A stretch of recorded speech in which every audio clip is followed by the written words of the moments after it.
পরের দিনই বের হলাম শ্রীমঙ্গলের সব কিছু দেখার জন্য। প্রথমে আমরা চা বাগান দেখলাম, অনেক সুন্দর লাগে, দেখলেই মনে হয় থেকে যায় এখানেই। আল্লাহর সৃষ্টি কতই না সুন্দর, না দেখলেই নয়। এখানে অনেক পাহাড় আছে, অনেক বড় বড় পাহাড় আছে, যা দেখার মতোই। অনেক পর্যটক আসে দেখার জন্য। আল্লাহর সৃষ্টি যে এত সুন্দর, বলার বাহিরে।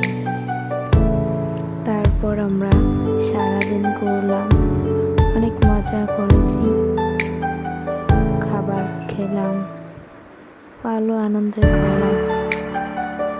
এই তো গাড়ি সিএনজির ভিতরে বসে আছি, প্রকৃতি দেখতে দেখতে চলছে, তো চলছে।